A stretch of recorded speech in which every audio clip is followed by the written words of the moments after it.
So I'll give the short introduction again. Hello, Boris. Hello, Susanna. Thank you for coming. It's three of us tonight, Saturday night. It's a lecture 43, and the topic of today's lecture is Noosphere Paradigm. And the lecture is again Boris Petrovic. So thank you for coming and looking forward to this lecture again. Thank you, Martina, and thank you, Susanna, for sharing your Saturday with the Planetary Consciousness Science program. So this will be my fourth and final presentation for the Human Light System course in May 2017. We are again in the space of the laboratory of the Nikola Tesla Institute in São Paulo. And this last lecture is a culmination of let's say my work, the work that I've been engaged in the past 10 years. In the first lecture, we explained the basic science and physics of the human biofield, and we talked about consciousness technologies, about some research in electromagnetism, biophotonics. We have displayed the GDV Tesla technology that was developed by myself based on the Dr. Korotkov method of the analysis of the human biofield. And we talked a little bit about the work of the Nikola Tesla Institute, its objectives in terms of research and development of wireless energy transmission, free energy, new energy technologies, and the whole overall idea that we are involved in terms of observing the human energy field. Today, we will try to connect to the level of macrocosm. So whatever is applied in terms of science of frequency, vibration, and energy in the various levels of the manifestation of the human being can be observed also with a planetary being, the global brain, and the Earth as an electromagnetic whole system. So I will be sharing my screen here. It is working. So I will be talking more about the Noosphere Paradigm and the Russian cosmic science. And I will start with explaining also a part of Tesla's thought, which was instrumental really in this whole vision of cosmic science. And as we talked yesterday, of our understanding of interaction of energy and matter, and consciousness and matter, and explaining energy and consciousness influences. So this is a quote from one of Nikola Tesla's articles that was published in the New York American in 1915, more than 100 years ago, titled "How Cosmic Forces Shape Our Destinies." So I will read this quote of Tesla. "Every living being is an engine geared to the wheel work of the universe. Though seemingly affected only by its immediate surrounding, the sphere of external influence extends to the infinite distance.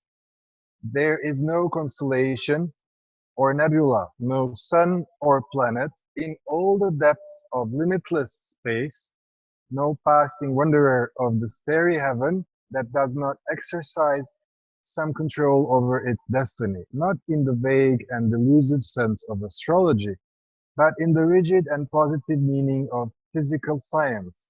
The human being is a self-propelled automaton entirely under the control of external influences. Willful and predetermined though they appear, his actions are governed not from within, but from without. He is like a float tossed about by the waves of a turbulent sea. So, whenever somebody asks Nikola Tesla, but sir, how come have you been so creative? How and where did you get the whole inspiration that brought into the world these more than 300 patents that you have created and inventions throughout your life? So Tesla always answered that every human being is a kind of an antenna, and that he was only a more sensitive one. And he believed that there is a universal field, an all-pervading field throughout the whole universe that he wanted to use to transmit energy and information, even up to other planets and solar systems. And he also believed that there is an equation and a cosmic organization that really brings into manifestation anything that we see as appearances. So these all ideas possibly came to him through reading of Hinduistic esoteric books, and he is known to have had some connection to Swami Vivekananda, who was at that time the first Indian Swami to be bringing the overall idea of the Akashic field, which is well explained in Hindu metaphysical scriptures that explain the nature of consciousness, human consciousness, and also the primordial substance that in Hinduistic esoteric teachings are closely explained by the Tesla's idea of the etheric field, out of which everything that is material in his idea manifests. So during the time that Nikola Tesla was alive in Russia, there was born a movement that we call the Russian Cosmism, that had some similar ideas to Nikola Tesla in terms of energy and use of energy for the benefit of all humankind. Tesla's ideas of communication to the interstellar space and interplanetary space of the planet Earth were also understood by the Russian cosmists. And among the major representatives of Russian cosmism was Nikolai Fyodorov. He was an advocate of radical life extension by means of scientific methods, human immortality, and resurrection of dead people. So this was from the mid 19th century to the beginning of the 20th century. From what we know from the movements of the 21st century, this is a very reminiscent of the transhumanist movement in the West. So I personally believe that the whole transhumanism idea was inspired by the Russian cosmism thought. The other very famous Russian scientists and also world famous in his pioneering work in theoretical space exploration and cosmonautics was Konstantin Tsiolkovsky. In 1903, he published the work The Exploration of Cosmic Space by Means of Reactive Devices. This was the first serious scientific work on space travel. So whoever is not very much introduced into aeronautics has to know that Tsiolkovsky's equations are used for every rocket launch even today. So his basic mathematics brought the science and math on bringing a payload to the orbit and all the calculations for rocket engines impulse and force that needs to be exerted in order for the whole rocket mass to leave ground for the Earth orbit. So Tsiolkovsky believed that colonizing space would lead to the perfection of the human race, also with the idea of immortality and a carefree existence. He also developed ideas of the animated atom, panpsychism, and radiant mankind, which is somewhat similar to Tesla's ideas on radiant energy and some of his writing that we talked about yesterday in the work named The Problem of Increasing Human Energy. Other cosmists included Vladimir Vernadsky, who developed the notion of the noosphere that we will explore more in detail today, and Alexander Chizhevsky, a pioneer of the heliobiology study of the sun's effect on biology on Earth. So these are the very important names of Russian cosmic science that we need to research when trying to understand and explain a planetary consciousness ideas. So the whole principle that is important for the work of therapists that I think also inspire the numerous technologies in the realm of energy and consciousness is the culture of health and the basic science about the birth of a spiritual humanity. It studies the perspectives of harmonious development of spiritual man and spiritual ethnos as a conscious creator of the state of light into the territory of the solar system. So this is closely resembling a kind of a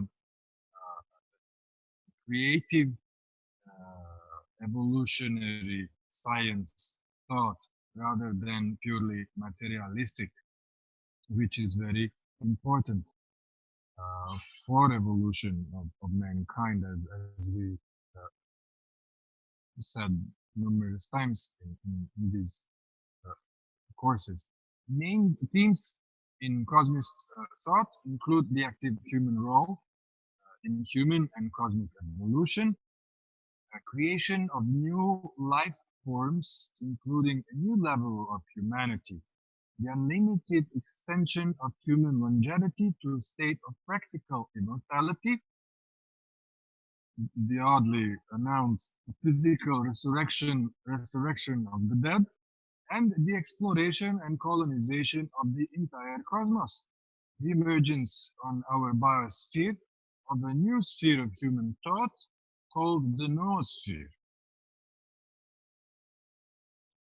So, Russian cosmists had some very clear objectives that are hereby stated in order to get to this grand vision of evolution of mankind as a multiplanetary species. Obviously, today, 100 years later, after the existence of Russian cosmicists, uh, we see in some published articles in the West that there are some calculations. For instance, Stephen Hawking some weeks ago has said that the humans as a species would need to move to another planet because of the whole climate change problem created, the runaway climate change, exponential climate change that is seemingly mathematically unstoppable. So the whole crazy ideas of Russian cosmists of really needing to leave the planet is now a matter of human survival. So it is upon us spiritual scientists uh, to accelerate uh, this this process. So the idea in Russia was obviously the creation of rocket airplanes with wings. This was more than 100 years ago. This has already happened. Progressively increasing the speed and altitude of these airplanes' ability to land on the surface of the sea, reaching escape velocity, which is about 8 kilometers per second in the first flight into the Earth orbit, lengthening rocket flight times in space, experimental use of plants to make an artificial atmosphere in spaceships, which is instrumental for space colonization, using pressurized spacesuits for activity outside of spaceships, making orbiting greenhouses for plants, constructing large orbital habitats around Earth, using solar radiation to grow food, to heat space quarters and for transport throughout the solar system. Colonization of the asteroid belt, colonization of the entire solar system and beyond, achievement of individual and social perfection, overcrowding of the solar system, and the colonization of the Milky Way. Until the sun begins to die and the people remaining in the solar system's population go to other suns.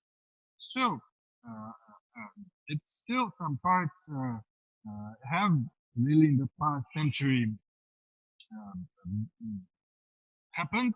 Some parts are still science fiction, and on some parts there is extensive research and development in terms of new technologies. And in our observation of human evolution, this is all a mathematical necessity hereby stated. So uh, this is Konstantin Tsiolkovsky, and наш триумф в космос ким стране Совета. The planet is the cradle of intelligence, but it is impossible to live forever in the cradle, which is a quote of Konstantin Tsiolkovsky. It is also the vision that is driving a part of our work in terms of research and development of new energy technologies, consciousness technologies, observing the human energy field, the human light system, and the human bioplasm in terms of potential new development of increasing human energy uh, focused on long-term space flight. This we will talk more later. So Tsiolkovsky also in his essay, The Planets Are Occupied by Living Beings in 1933 asserts that on some proportion life must have developed on other planets similar to Earth. Let us remember that Tesla was one of the first scientists to publish articles in scientific journals announcing that he had the ability with his rudimentary antennas as the inventor of radio. He observed natural radio waves emitted from celestial bodies. He even published um, a very famous article, which you can find on the internet, talking with the planets. He was amazed that during the night, in his grounded antennas, he always at some point of time received some impulses, electrical impulses in his antennas, and he went outside of the laboratory and looked into the sky above, and at this specific time every night, it was the time that Mars, the planet Mars, passed on top of his laboratory. So he concluded that that has to be some kind of radio emission coming from Mars. And he even observed the impulses received in his antennas, and he thought that there are some kind of repetitions, and he calculated that this has to be some kind of intelligent life form from Mars sending signals. Many years later, radio astronomy proved that there are natural waveforms emitted from every celestial body. So Tesla essentially created radio astronomy with this idea. Radio astronomy today we use to map the cosmic sphere to search for existing extraterrestrial intelligences. Obviously, the extraterrestrial intelligences, if they are further evolved, would not be using radio waves to communicate, but would rather be communicating telepathically, which we have talked a little bit in the first lecture.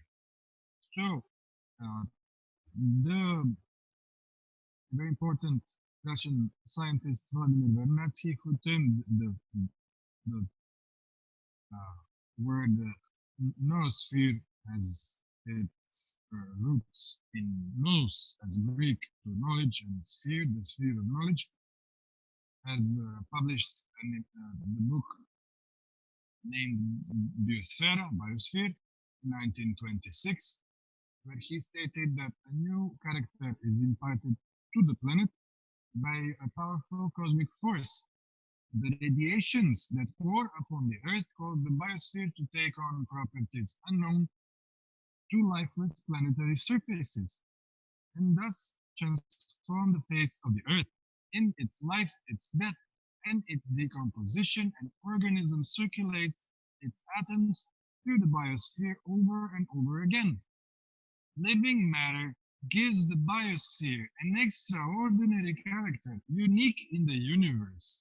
Cosmic energy determines the pressure of life that can be regarded as the transmission of solar energy to the Earth's surface.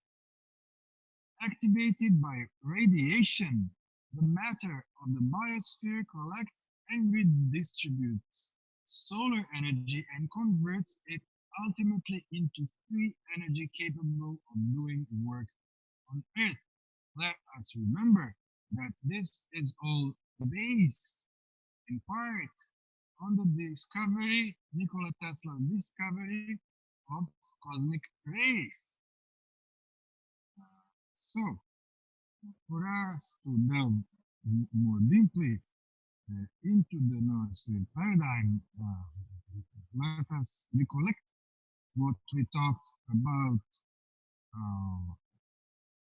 resonance, about resonance frequencies, about Nikola Tesla's work on the global energy, wireless energy system, and also about Schumann resonances, our immersion as the human electromagnetic part, the human antenna, into our electromagnetic environment of the planet, and the frequencies of the human brain.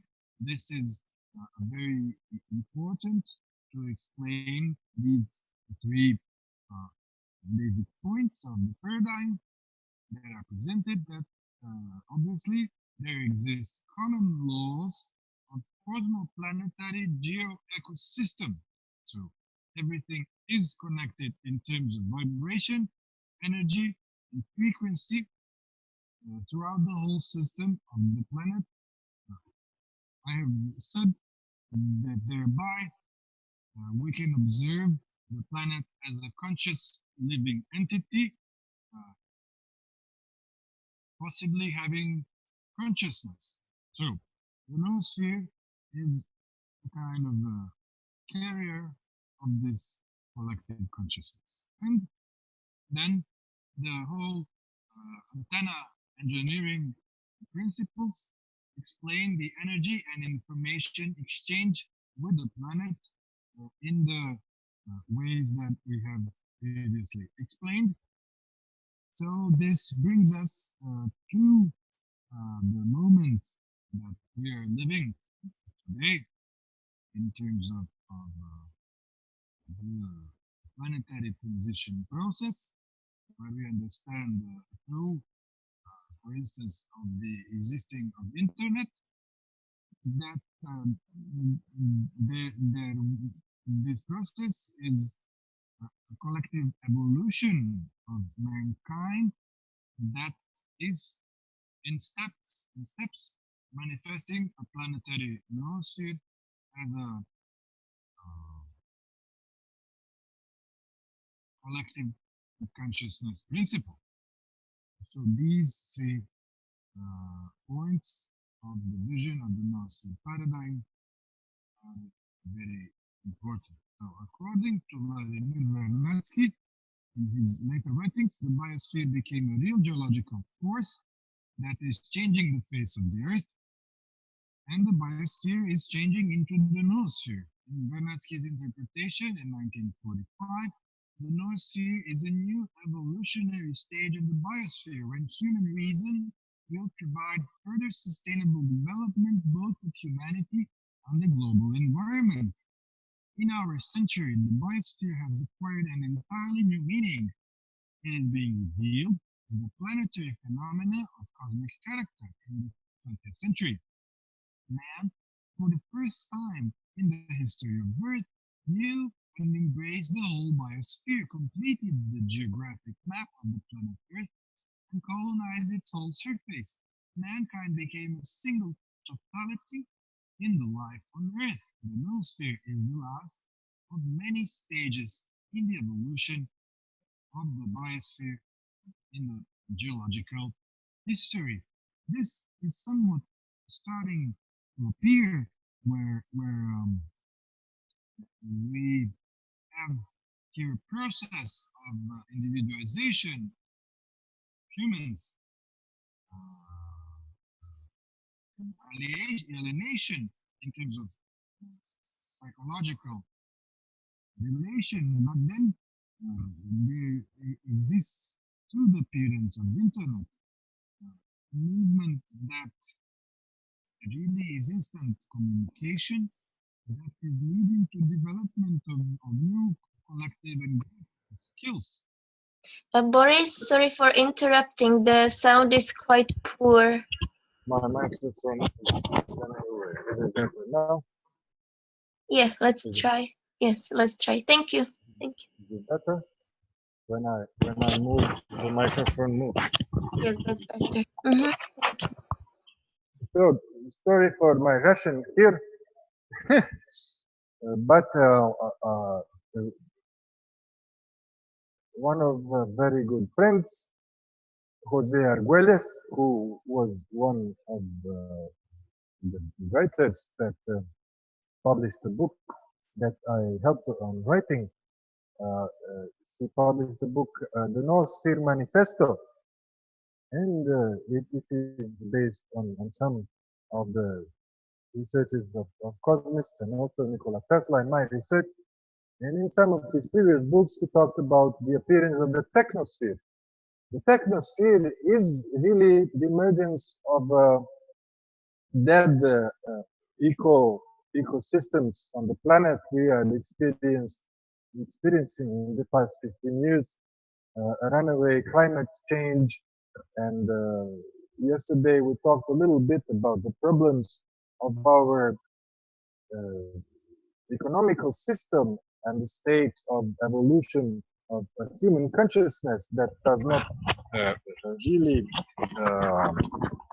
provide us with the ability to manifest the idea of free energy. So we have had solutions that could really evolve human race as a cosmic multiplanetary species, if not 100 years ago when Tesla was working, but already for 50 years. However, our economic system and our human perception based on desires and material desires is in in in essence stopping us in the process of evolution, bringing us to some real dangers of human survival. So we are on a kind of a bifurcation point. Either we will evolve observing energy and consciousness and cosmic science, or we will delve into complete chaos until the destruction of uh, the system that we have we have created. So technology has evolved, but human consciousness and human bodies have not uh, uh, accompanied uh, the evolution of technology, and this is the whole idea of the technosphere as a kind of material prison brought to us by the quality of our thoughts. So if we observe the noosphere as a manifestation of the sphere of knowledge and the influence in terms of vibration of our human antennas, the human body emits and receives energy and information throughout the whole 24 hours, even while sleeping. And this in turn is creating the vibrational quality of our environment. So what we are experiencing and living in our own planetary reality is the effect of our thoughts and collective um, matrix of values. So the overall destruction of the climate system is really nothing than a reflection of our collective thoughts. Um, so here you can see the human with its uh, cocoon of the bioplasm, the human biofield immersed in various spheres of the planetary organism. In esoteric teachings, it is explained that the human being has a number of bodies. So in the whole idea of the whole system and the Noosphere Paradigm, it is also explained that similar layers, the astral, etheric, and mental layer, exists with the planetary conscious organism, our Earth. So, sorry again for my Russian, but I try to explain in English. Let us remember that the esoteric thought, exceptionally Hinduistic principles of the Kasha, were very important for Nikola Tesla's free energy ideas. So in the beginning of the 20th century, our genius Tesla was neglected. Only today, 100 years later, we regard the father of modern communication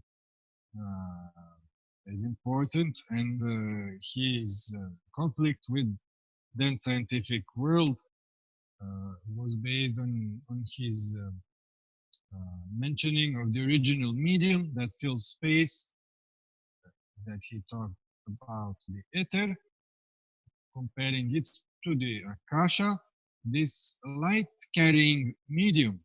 It is very important to mention one of Tesla's quote, that sound and light are of the same essence. So Tesla was very aware of many types of waves, and we talked even about his uh, explicit explanation of being able to create waves that are faster than the speed of light.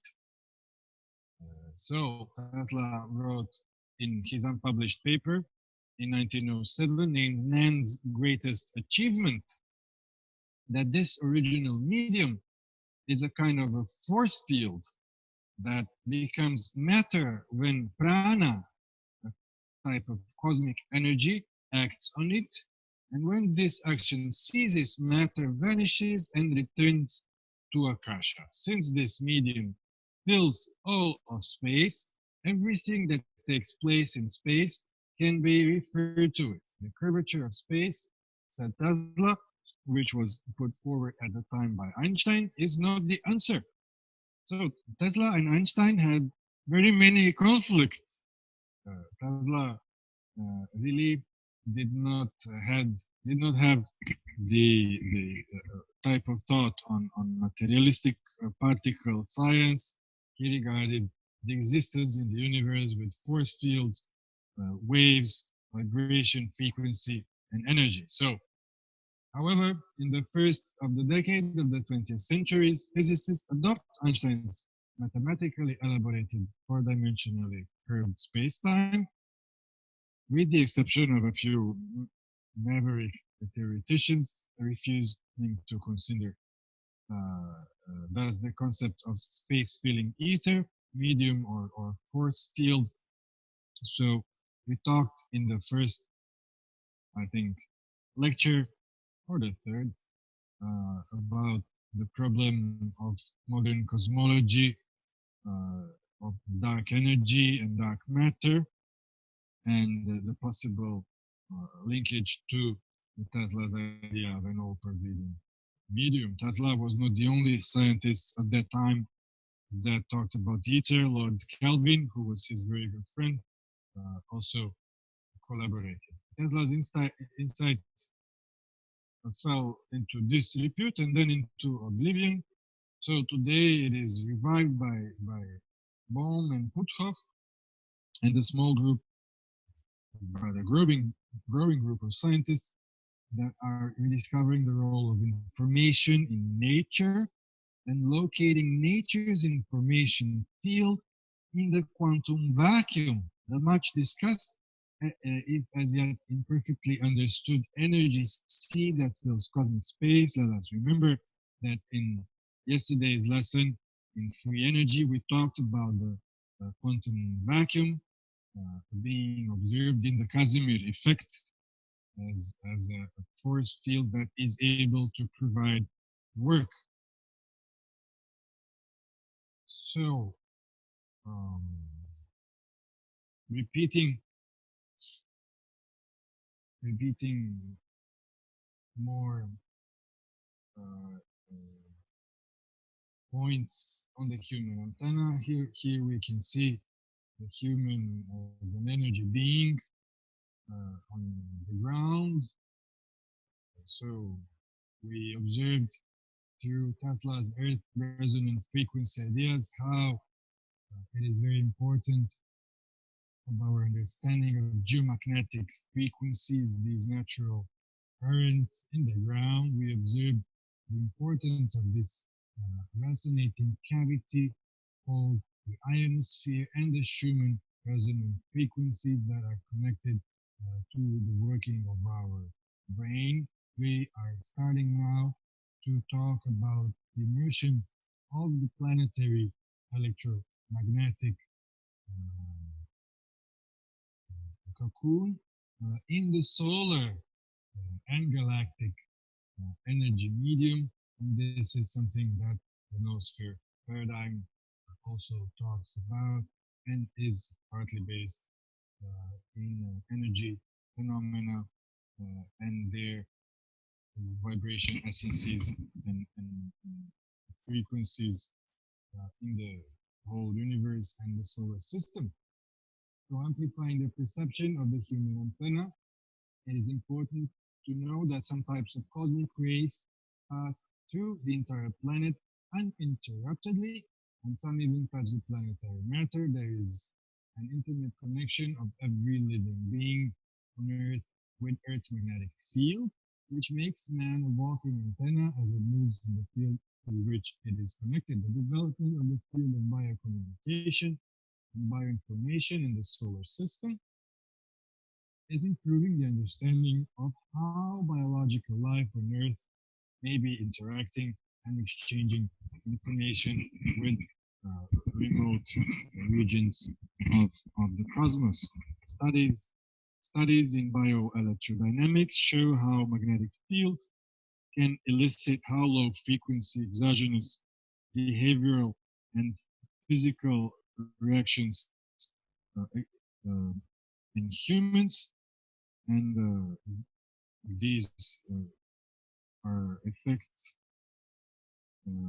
of changes in permeability of the cell membranes of neurons. So let me repeat, low frequency electromagnetic fields influence the neurons. These findings are important steps in understanding how the process of rewiring the man with the cosmos can be an important agent in promoting harmonization and the cure of disease processes. We talked about the vibrationary points in the human body, the human energy meridians, and we observed the importance of synchronizing the human vibrationary parts with the natural uh, cycles. So we are, in essence, living in today's technosphere like an electromagnetic prison.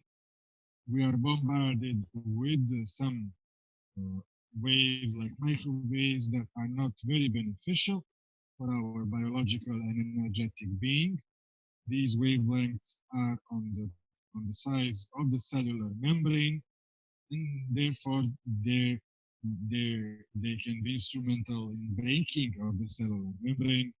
Other types of frequencies, like the very low frequency utilizing, for instance, for Tesla's energy transmission systems, are in wavelengths of kilometers, and they don't have these uh, bad effects on human cellular membrane. So let me repeat, the wavelengths of specific electromagnetic waves in our environments are an important show of their beneficial or wrongdoing to our energy body. So the noosphere in part is connected to the existence of the Earth's electromagnetic field. Uh, such bioplasm of the biosphere uh, is connected to the solar radiation. We have explained how Vernesky thought that this creates life force on Earth. So now we can explore more about this connection of the sun and the Earth electromagnetically that creates all of these energy and information transfer phenomena which can be observed throughout the whole universe. So, as in the microcosm of the human light being and the human energy being, similar principles can be applied to the Earth's energy being and also to the cosmic energy being.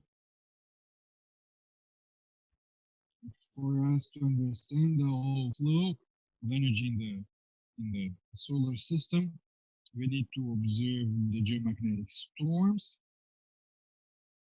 The geomagnetic storms are temporary disturbances of the Earth's magnetic field caused by solar wind shocks.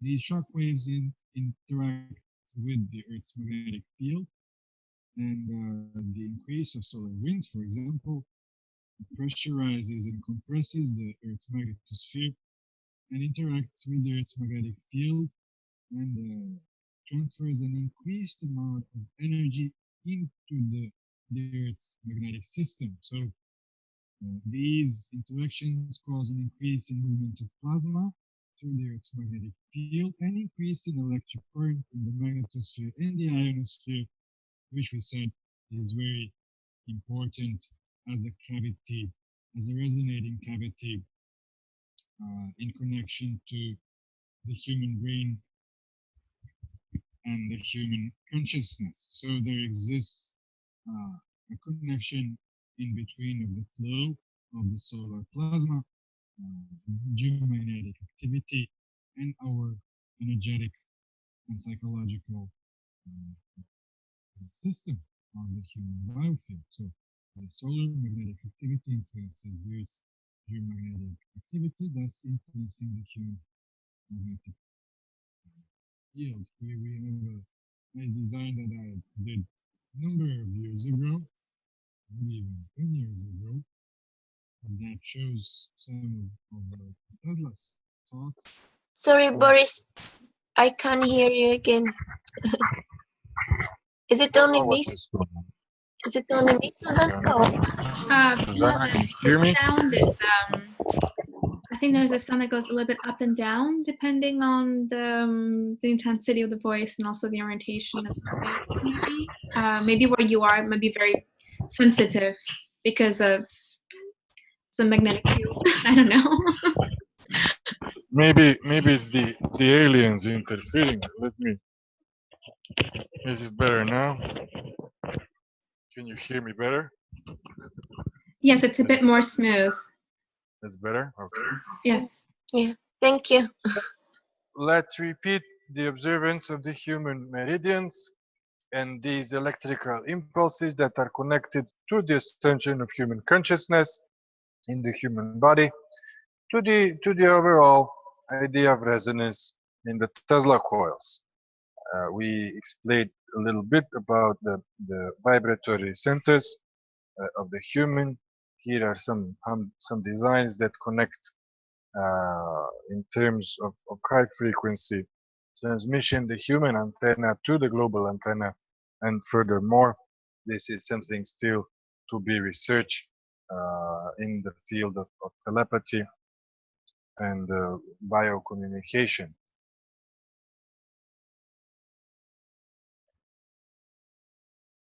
So a geomagnetic storm is a product of the eruption of solar flares.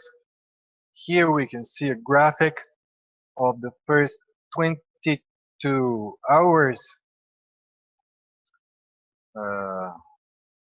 of the influx of solar plasma if the solar storm is Earth directed to the Earth energy system. We can see huge peaks of energy entering the Earth's energy field. So almost all energy and potential energy on Earth, also light, is derived from the sun. Each second, the sun releases more power than humans could ever hope to use. But sometimes a little extra energy released in this event known as the solar flare. So flares affect all levels of the Earth's atmosphere, and the radiation they produce can wreak havoc on electronic communication and other human activities.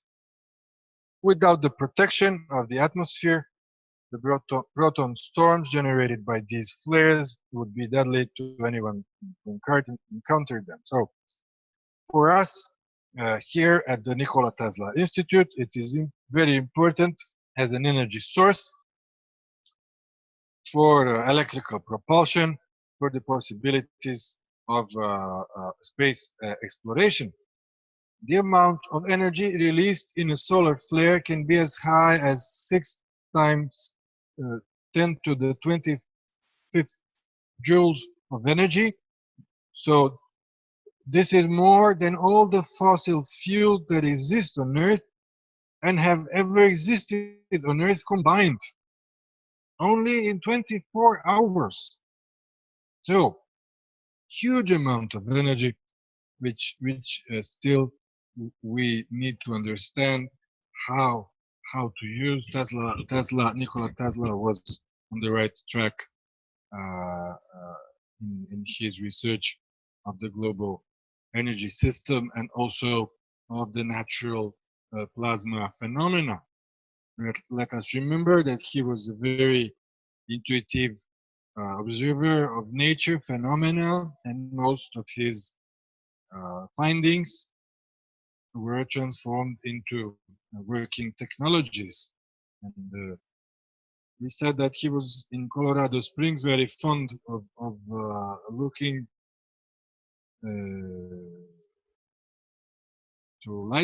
looking for lightning discharges on distant mountains, and that these observations have brought him to understand the principles of Earth resonance frequencies. We said that this part of his research was very well documented through the Nikola Tesla Colorado Springs diary. At some of the last pages of his diary, Nikola Tesla reveals some very important topics that he observed. He speaks in many pages about ball lightning. So here we have some photos of ball lightning. I will explain more in depth this phenomena because from what Tesla understood, it is a very important phenomena to be observed for us to obtain conclusions on extracting energy from the ambient medium.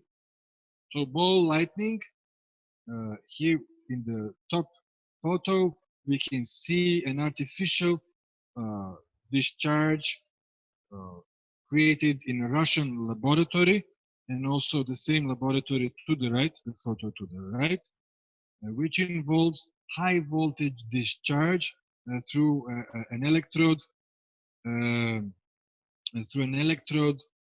that is submerged in water. On the three photos here, the two on top and one in the bottom of the left, to the left, we can see the ball lightning phenomena appearing in nature. And to the fourth photo in the bottom, in one of our laboratories in Serbia, we can see ball lightning appearing as explained in Nikola Tesla's experiments from high frequency discharges, basically from Tesla coils.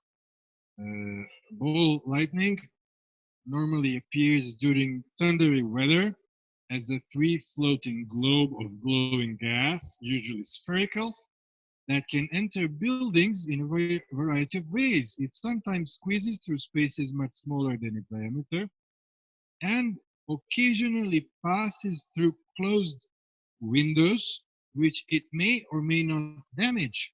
This is a very, very important parameter to us, that to observe that there is a source of a self-sustaining lightning discharge that passes through a dielectric. So it has to be a kind of a standing wave that in its root is a non-physical phenomenon, therefore non-electromagnetic, so able to pass through the electric, which is a window glass. So here we can see a nice design that I love from an article from a magazine of a journalist that visited the Tesla's laboratory, and he was amazed to see that Tesla was able to create these spheres of light, balls of light in his laboratory. We can say with certainty that Tesla could create ball lightning, artificially maintain it, and even play with it, as he explained in this crazy journalist article, in sizes of more than 2 inches. I can now here show through my computer a video of a ball lightning phenomena, which is the best one that I have, through which we can observe it better. It was recorded none other, I think, than in Colorado, in the United States. So, Can you see the video? I think we will stop sharing. We still see just the slide. Yeah, if you Only start the- sharing it, we might see the video. It's on a top screen, a red stop sharing. Yeah.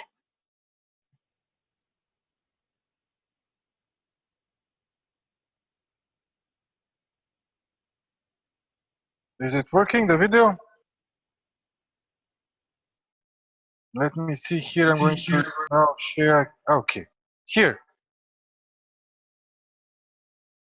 Now we see something. Okay, so let us observe. It is a kind of a thundery weather. These bright things are like flies, but now we will see a lightning discharge appearing on the left part of the screen, and a ball, a spherical discharge in the middle. So let us see here. It is very important. Lightning discharge and the ball appearing in the middle of 2 lightning discharges.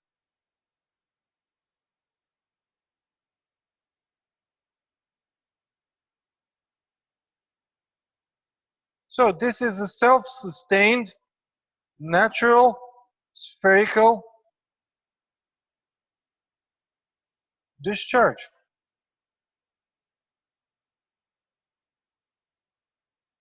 Were you able to see it? Yes, we can see the sphere in the middle of all the lightning.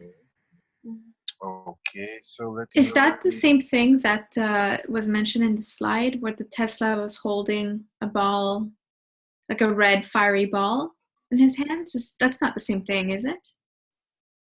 It is the same thing appearing in nature naturally. Tesla was able to artificially do this. So let us go further into this phenomena, because it is very important to explaining of the extraction of ambient energy. So this is another photo that I have gotten my hands on. Was made aboard of a helicopter on August 19, 1972 in Russia on the Belukha mountain.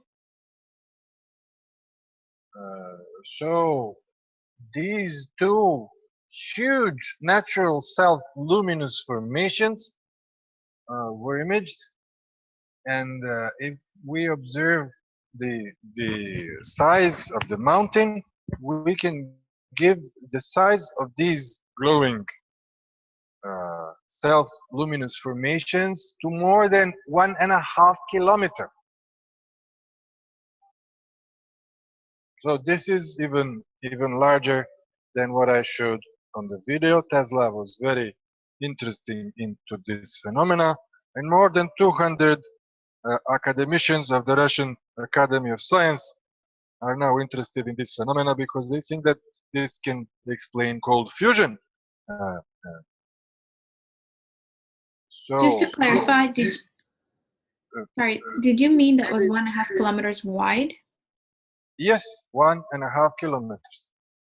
So this is a kind of a model, toroidal model of currents flowing through the natural self-luminous discharge, as explained in some of the Russian writings. For us to understand the planetary bioplasma, and for us to be able to observe the planetary bioplasma in the future in the same way that we can now observe the human bioplasma and the human energy field, we need to really see the principles of natural electrical discharges, the Earth as an electric system, a whole system principle. So one part of the scientific group that explores the existence of ball lightning and natural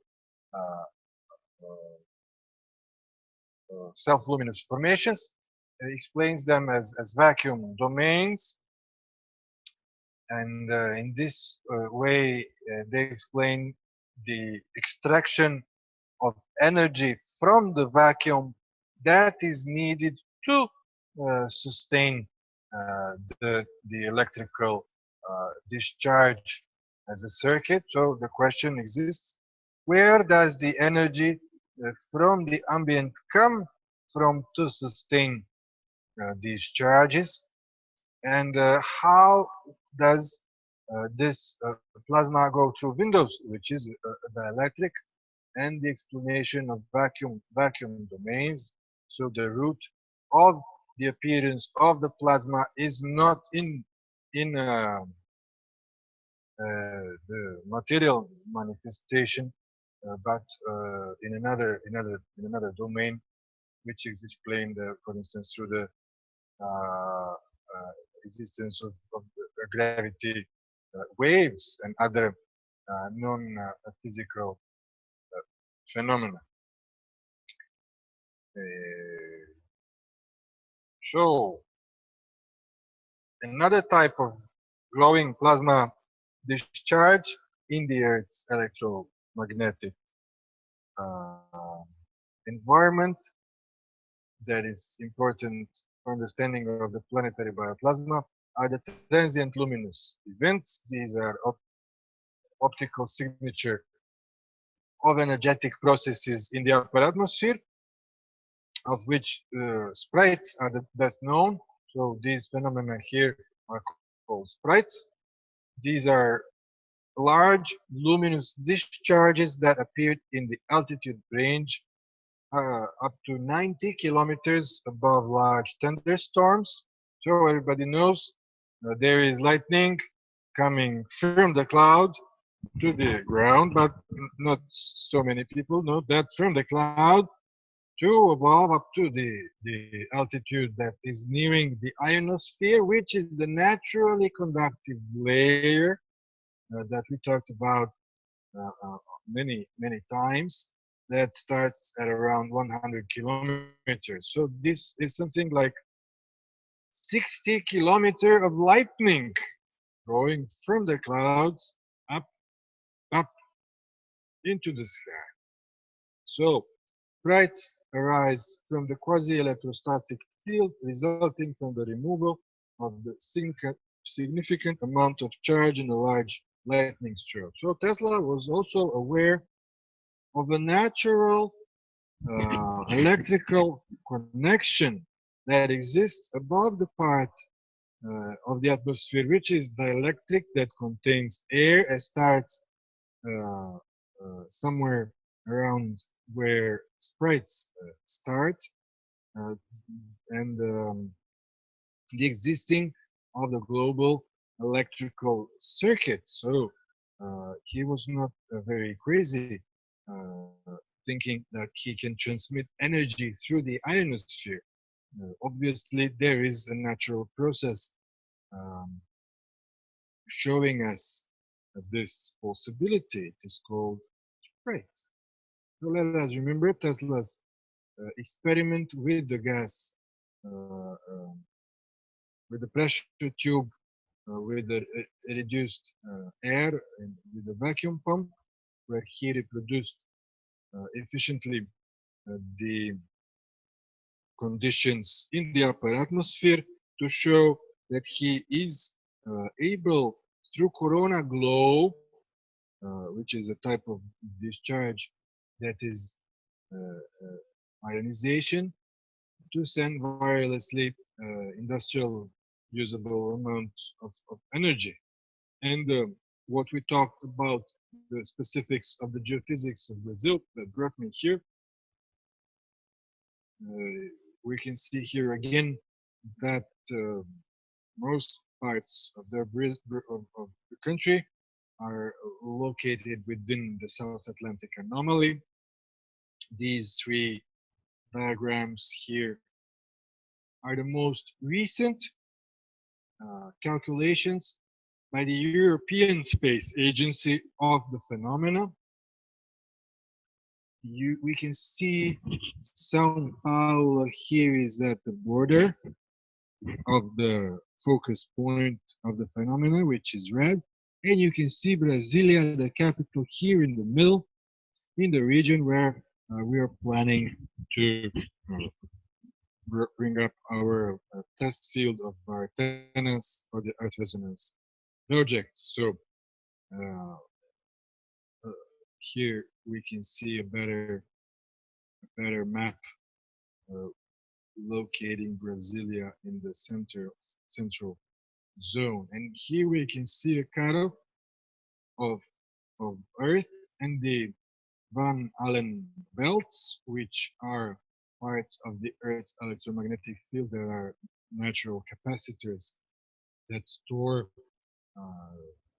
cosmic energy in the magnetosphere. And here is the part of the South Atlantic anomaly, which is observably nearer this capacitive layer by, in some areas, more than 1,000 kilometers. So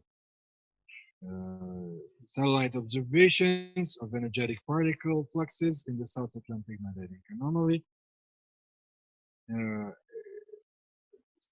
show that there is enhanced ionization induced by particle precipitation in the ionosphere over this region.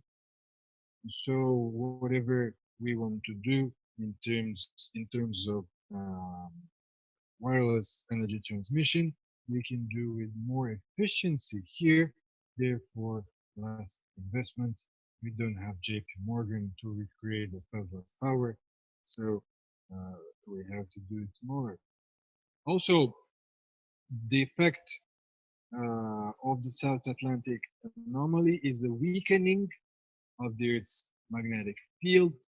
In the first lecture, I have talked about some experiments in the International Center of Cosmo-Anthropo-Ecology in Russia, in telepathy, using the Kozyrev meters, which are artificial spaces where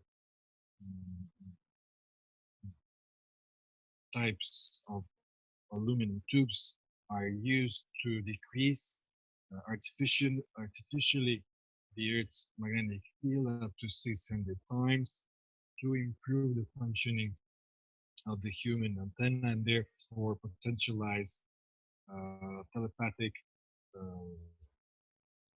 communication, biocommunication. So here in the area of the South Atlantic anomaly, we are naturally in a hypomagnetic environment, in a reduced electromagnetic Earth's electromagnetic field, which manifests in various ways on the human consciousness and the human biofield.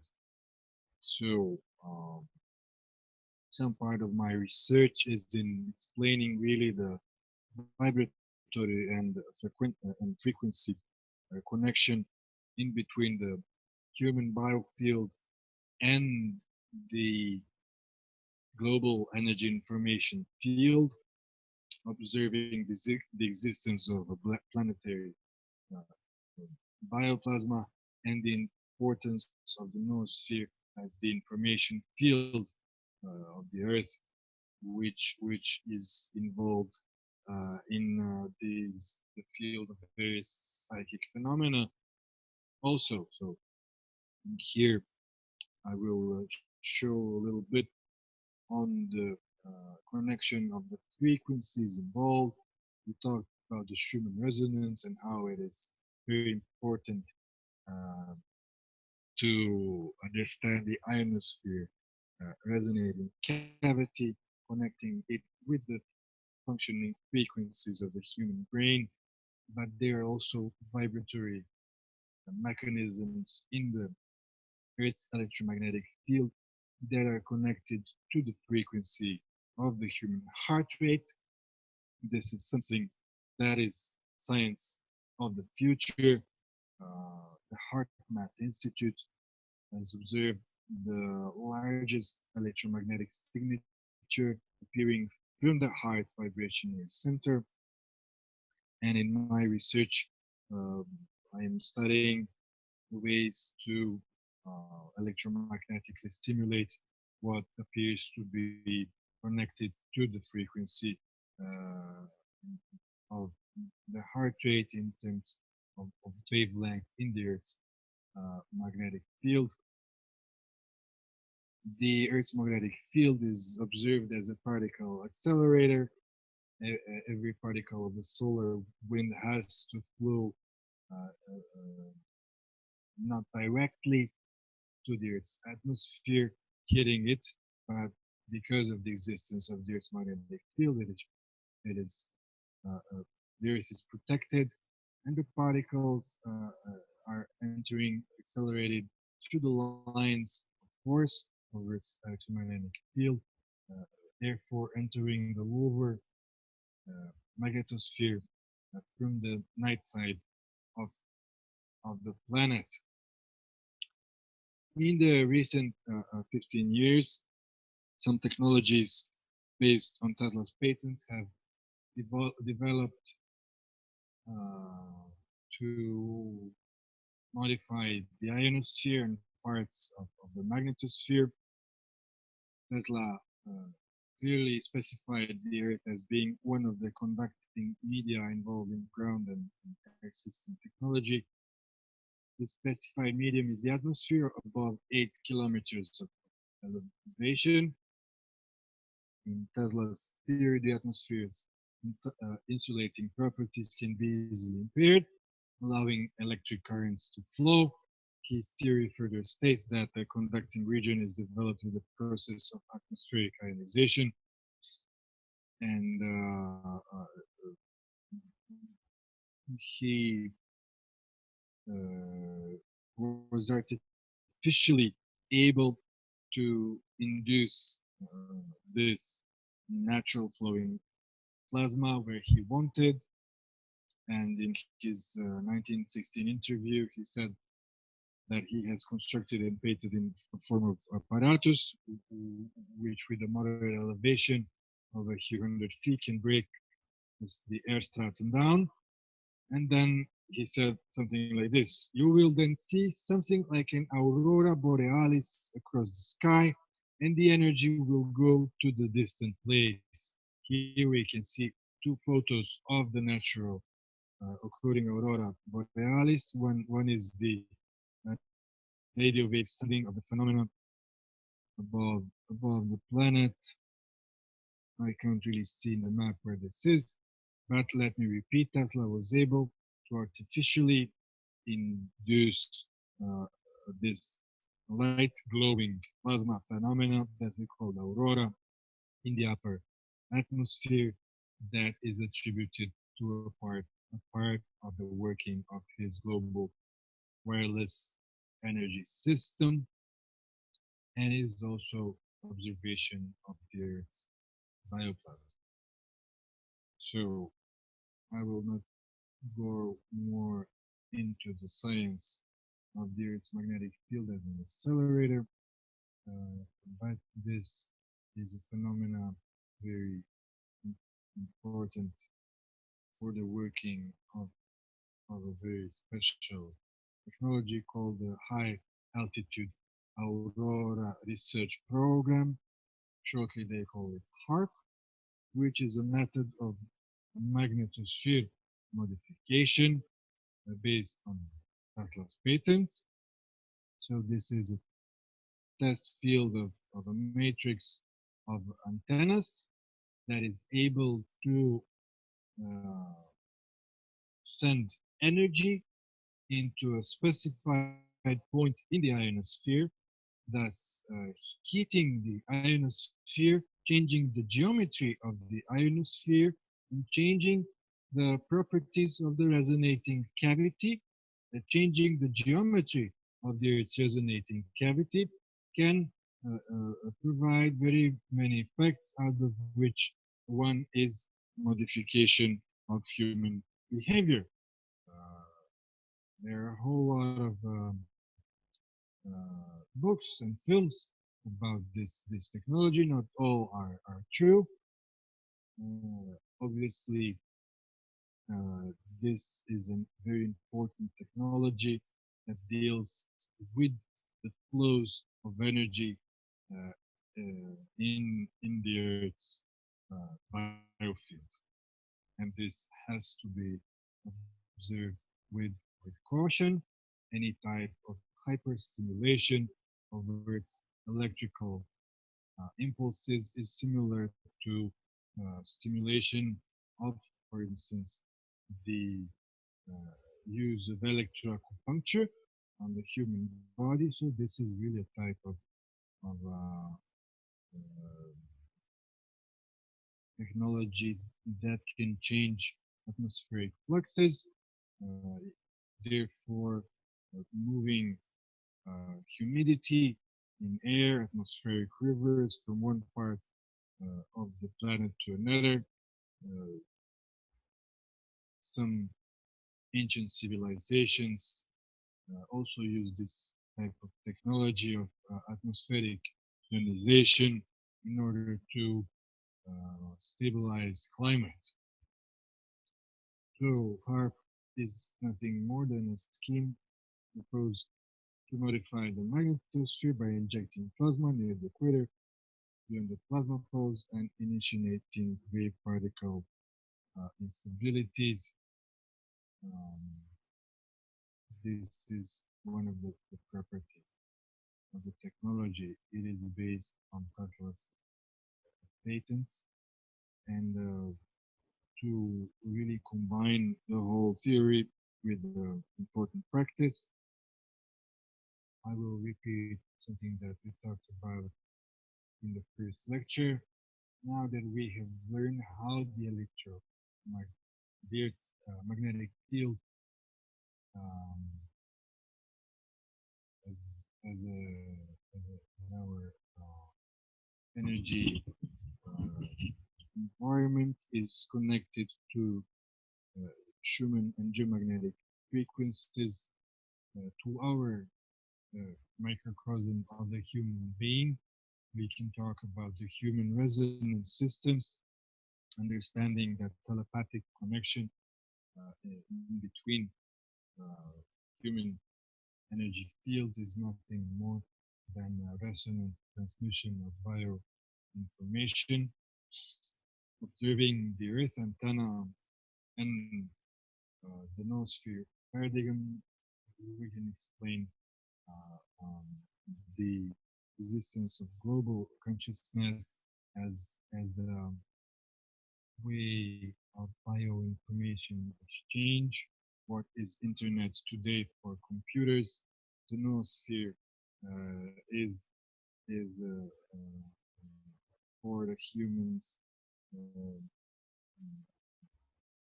human evolution in the future. So we talked about our work in providing technologies that can potentialize the human antenna, that can analyze the human biofield and also stimulate the human biofield to be able to have better immersion in the cosmic uh, information field and the global morphic field, remembering that Tesla said that all perceptible matter comes from a primary substance or beyond conception, uh, hitting all space, the Akasha or luminiferous ether, which is active upon the life-giving prana or creative force, calling into existence in never-ending cycles, all things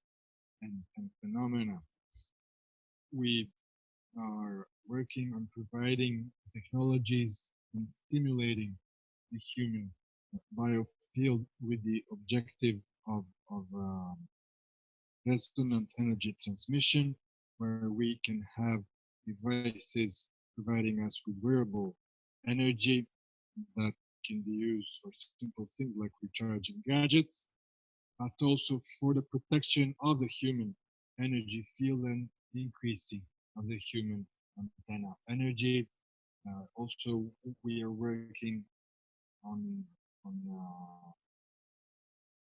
discovering resonant frequencies that would be instrumental in the tuning of collective consciousness. Tesla's global energy system was not only about transmitting energy to vehicles, houses, gadgets, but it is also revealing to be very important in the realm of health and biocommunication. So, a future biofield devices would be wearable. Their electronics would make our bodies also types of antennas. Therefore, illnesses that are manifesting through bioinformation and through the energy field would not come through to become physical illnesses. And this essentially deals away with doctors. So technology can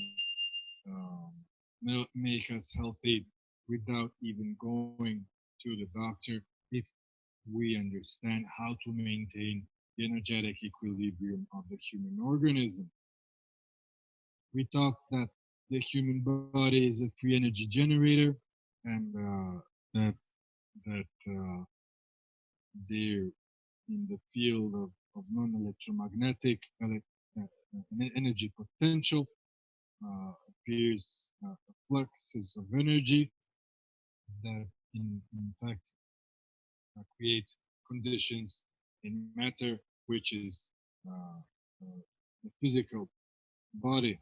So we are working on technologies here in the laboratory of hyperactivation of the nervous system and the human energy field that we want to provide for long-term space colonization, where there is no possibility of bringing material food uh, for a long time.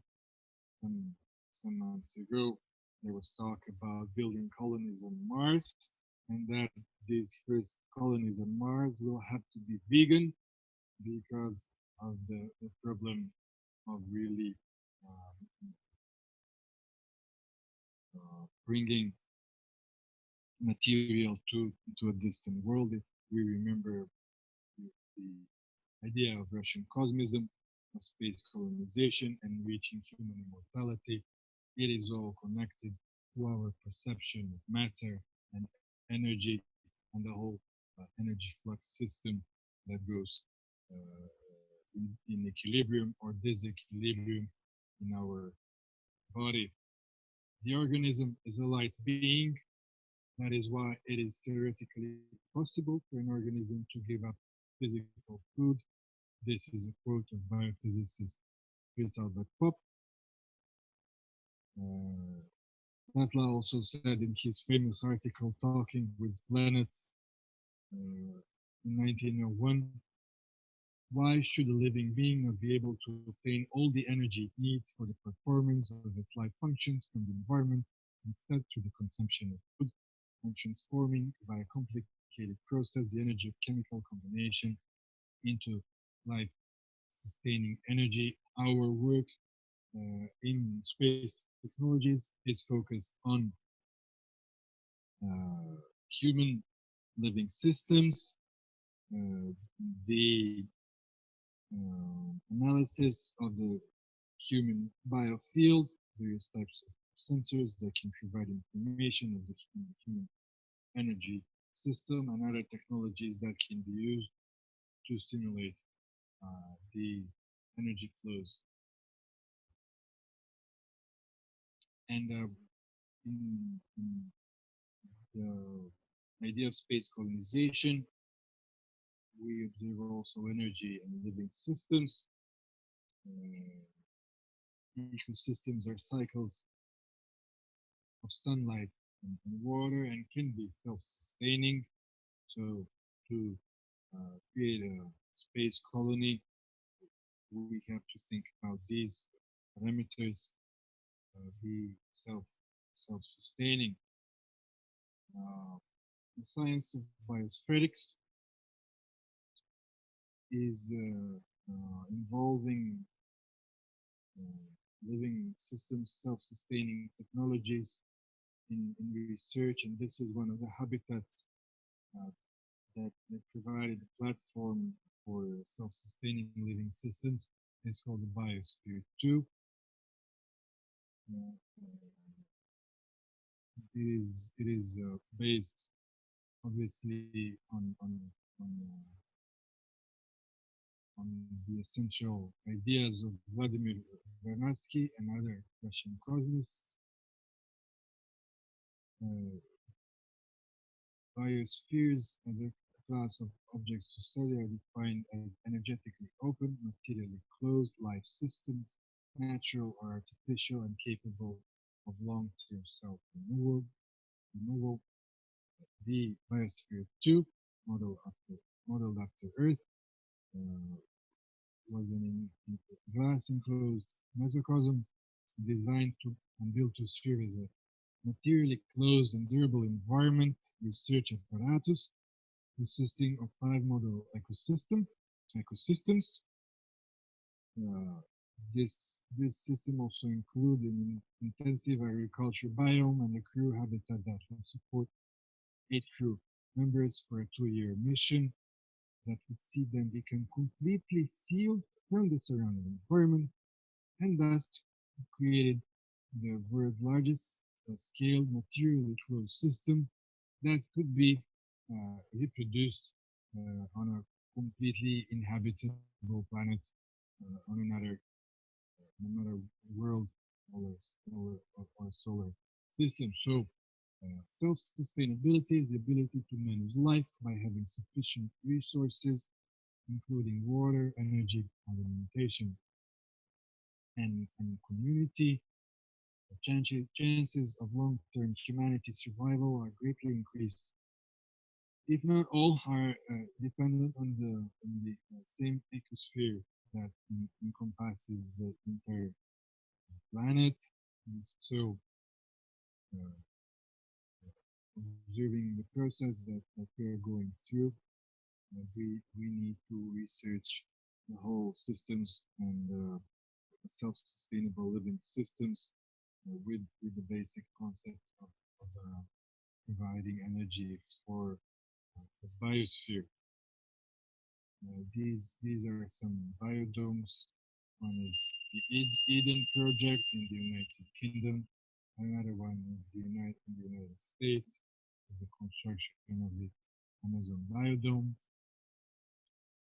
We are developing technology that we call the interactive biodomes, a combination of various custom developed biofeedback technologies based on live display of the human energy systems. We would involve various types of sensors into our own living space. Therefore, um, as an evolutionary step, making this available to the overall public, because the idea is really that we want to observe our energy and vibratory state in our living rooms, in our living spaces, not having the necessity to go to a hospital, to a clinic, or to a medic, or even a therapist. So the idea of using other healing devices together as consciousness technologies and human resonance technologies in larger biodomes is a step very important as our research, and it is a space colonization technology.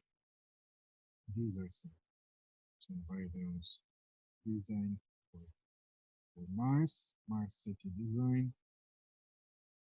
and many of our studies in the human energy field in the future will be very important for deep space colonization and the overall principles of observing human life system in the human biofield for a long time of space voyages and living on another planets. Boris, the sound is low again.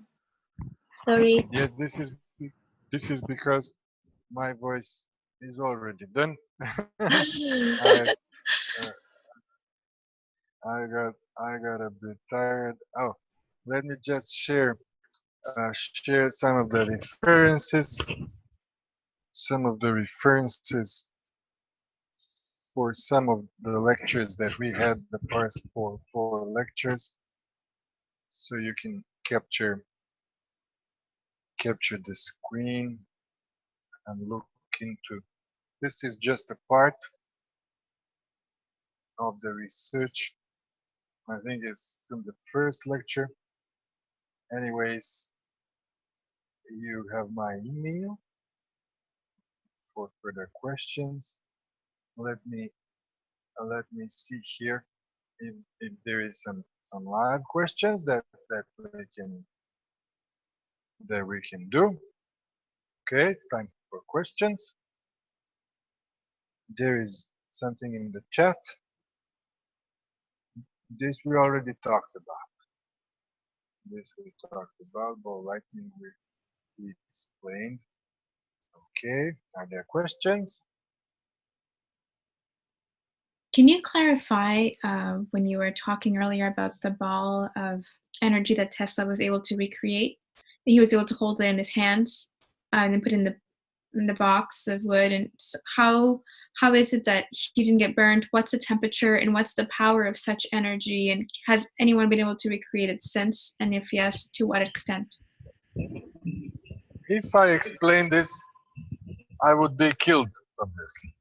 So I would rather not explain this, but this is the most important subject of today. There is an institution in Moscow.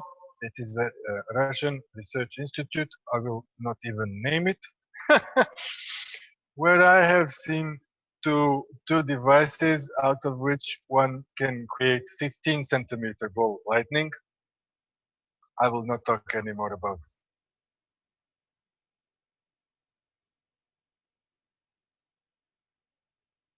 Stay safe.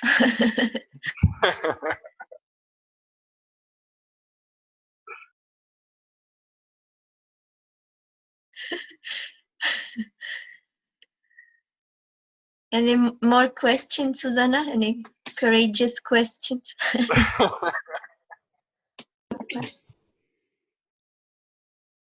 Are you muted?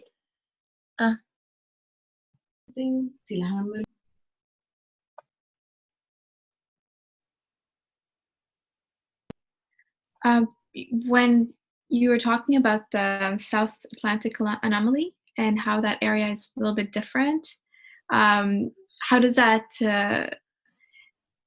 if I understood properly, that means that that area is more predisposed towards anything from telepathy to this kind of electromagnetic, I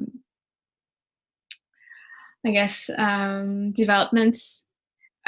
What does that mean in terms of our capacity to evolve in that area? And also, what are the frequencies that you are using for healing versus connecting to what we refer to as the biointernet now? Okay, I will again share the screen. You are from Venezuela, so Venezuela is around here. It started somewhere in the Atlantic with the changes of the position of the magnetic poles of the Earth. The center of the anomaly moved more to the continent, so now it is above the capital, near above capital Brasilia. Imagine a hole in the sky. This hole in the sky is an opening that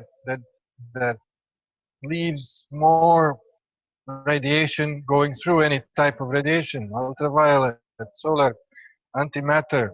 In the research of the European Space Agency, they say that this probably is the most important area for the future of space exploration, because of the access of various types of energy sources that can be found here, that we can use to lift large amounts of humans and other stuff to the orbit and further more into the cosmos.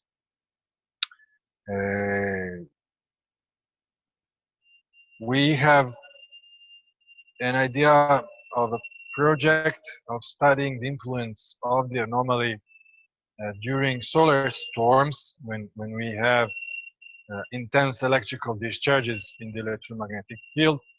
And I'm still developing sensors that can be wear in backpacks, and we need at least 200 people dispersed around the area of the anomaly to be able to record influences on the human biofield or on the neural network of the body during these intense discharges that are observed to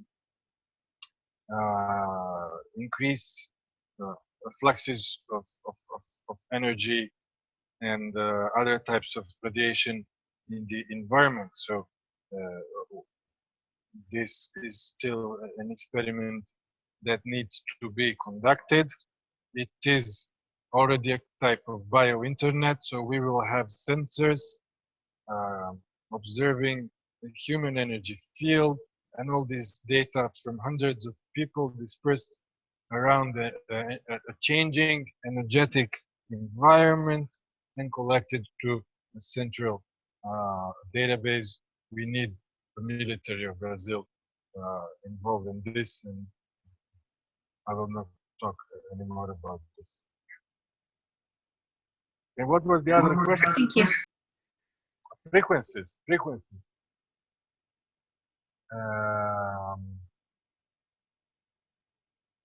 What was the other question? Yes, it was relating to healing frequencies, if they were particular. Like, is there an optimal range to heal, basically? If I can There simplify. are various phenomena that involve healing. we thought on experimenting with bioresonance.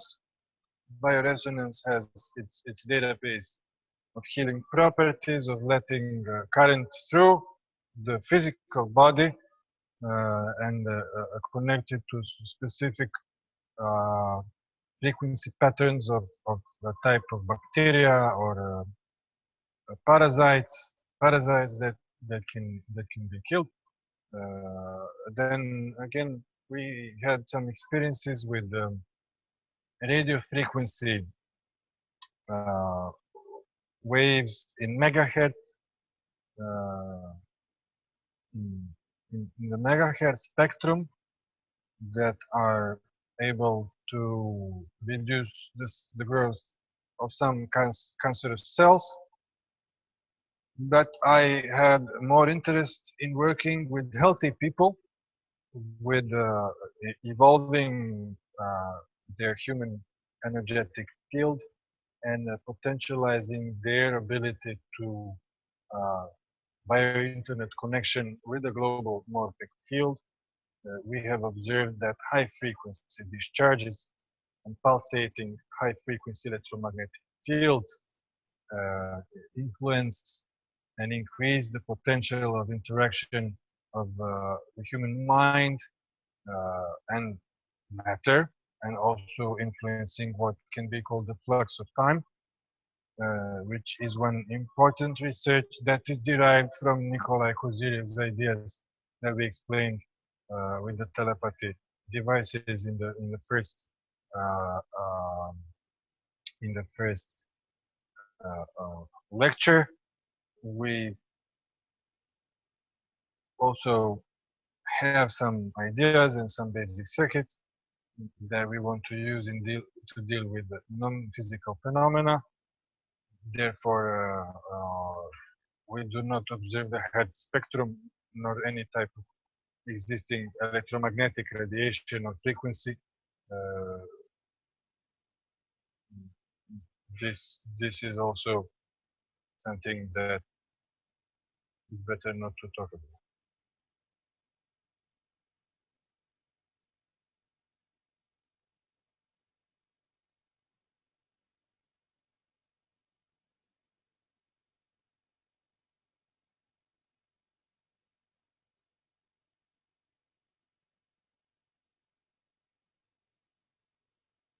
I have no more questions. Any more dangerous, no more dangerous questions?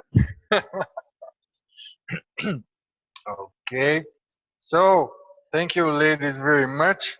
It was a pleasure spending these four days with you, and it helped me really finish my English presentations. I had everything in Portuguese, and it is very important that the observable principles and all the theory comes into practice, and this is most valuable in any work. Whoever in the future will assist these recordings, we invite also to communicate with the network of the Nikola Tesla Institute. If there is interest in working with research and development of technologies, we are also open here in the space, in our space in Sao Paulo, and also to providing any type of infrastructure in South America for larger events that are connected to the overall objectives and visions of the human light system. And we are working on making these concepts available for retreats, so that we can bring a group of people from all over the world in an immersive experience that will not only deal with a type of course, but also with type of practice, shamanistic practice, observing the human biofield, experiments with potentializing the human antenna all together in a beautiful nature landscape of Brazil, maybe in Rio de Janeiro, maybe in Brasilia, maybe there in Florianopolis, at a beautiful beach city. So this is an invitation for this experience. I still do not have a date, but we will do this very soon. Thank you, Martina. Thank you, Susanna. Thank you, Dr. Korotkov and Kirill, for this opportunity to present. And I hope that you all like. Thank you very much, Boris. It was a pleasure to have you here, and hope we can work together, cooperate further. It was very nice meeting you as a person also. So let's keep in touch. Thank you. So have a Thank nice you very much weekend. for your time. And remember, scientists have no weekend and they have no lives. I think that applies to all visionaries. Have a lovely weekend, guys. Talk to you Bye. soon. Bye.